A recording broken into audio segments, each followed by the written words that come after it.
Voici le massif forestier de Mesokdia dans le département de la Songa en République du Congo. Situé dans le triangle des districts de Sembe, Sanké et Ngbala, le massif forestier de Mesokdia couvre une superficie de 1456 km². Il est entièrement placé dans la série de conservation des concessions forestières aménagées de Djoaïké et Talatala. Des études écologiques réalisées par le WWF, Fonds mondial pour la protection de la nature dans le dit massif, ont révélé que celui-ci regorge une biodiversité inestimable. Ce qui a conduit le gouvernement congolais à l'identifier comme zone à classer en aire protégée. Malheureusement, la zone étant déjà concédée aux exploitants forestiers, oblige le gouvernement à négocier encore avec ces derniers. Il faut souligner que l'interzone dont il est question ici est aussi soumise à plusieurs autres formes d'exploitation, notamment l'exploitation forestière et l'exploitation minière, et voire même l'exploitation agricole.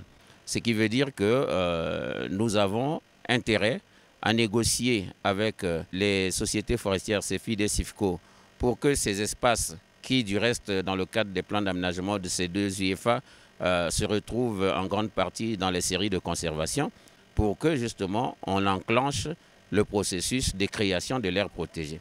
D'autre part, le gouvernement se doit aussi de négocier avec les communautés paysannes dont les activités sont susceptibles d'être impactées par la future aire protégée afin d'obtenir leur adhésion.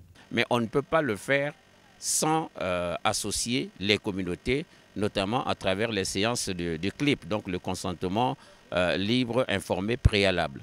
Ce qui a fait que cette réunion de Wesso, nous avons invité pratiquement 35 communautés représentées par 40 participants qui sont venus, elles aussi, discuter, apporter leur point de vue quant à l'option du gouvernement de créer une aire protégée dans la forêt de Mesokdia, parce qu'il est question en fait de retrouver la meilleure forme de gestion qui soit vraiment inclusive de ce massif forestier. Nous allons discuter avec les communautés, prendre en compte leurs doléances, leurs revendications et participer ensemble au processus de création de l'aire protégée. Les populations pensaient déjà qu'il y avait une aire protégée de créer, d'où ils étaient en droit justement d'exprimer leur désolation du fait qu'elles n'ont pas été associées.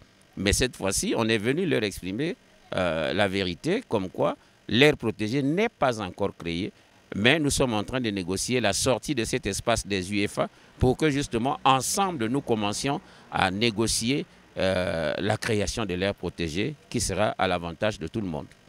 Après la consultation des communautés vivant dans la périphérie de la future aire protégée, la concertation de Wesso a été le moment solennel pour ces dernières de donner librement leurs avis sur la création ou non de l'aire protégée. Par rapport aux expériences d'autres aires protégées, les communautés qui ont dit non présentent que la création de l'aire protégée en raison des restrictions qui en résulteront va considérablement dégrader nos conditions de vie. Oui à la création de l'aire protégée. Pourquoi? 1. Création des emplois aux jeunes. 2. Préservation de la faune. 3. Construction des routes. 4. Construction des écoles. 5. Construction des centres de santé. Pourquoi ils ont dit oui? Ils voudraient que l'État puisse définir conjointement des zones suffisantes pour la pratique des activités de subsistance en respectant les limites proposées par les communautés. Puisque 4 km d'espace qu'ils vont mener les activités agricoles ne permet pas pour la poussée démographique, c'est-à-dire la génération future. J'ai suivi avec beaucoup d'intérêt les rapports des différents groupes ici restitués. Je pense qu'il y a beaucoup de points qui se recoupent et nous en sommes très satisfaits. Mais je vais particulièrement parler du groupe des noms, donc des 10. Le groupe des 10, si on voit bien, comme vous l'avez annoncé, on est en train d'aller vers un non mais. Et je les comprends parfaitement quand ils disent qu'ils ne sont pas à mesure de changer d'avis ici. Parce qu'ils ont été mandatés par une base qui certainement leur a dit « Allez là-bas pour exprimer notre non tel que nous l'avons déjà exprimé ici à la base et n'allez pas pour changer notre non. » On a tendance à aller vers un oui avec des conditions, mais on est incapable de l'exprimer ici solennellement parce que ça peut nous créer des problèmes quand on va repartir pour dire voici, maintenant nous avons compris, on a changé de position.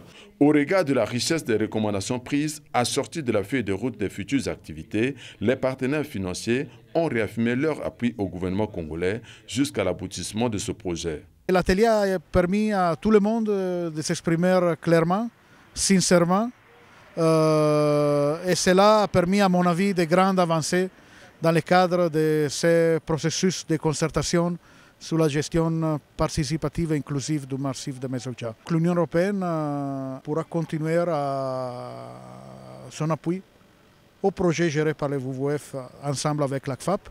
Nous, au niveau de ECOFAC, à travers la CES, à travers l'Union européenne, tout ce qu'on demande, c'est que chaque partie joue son rôle.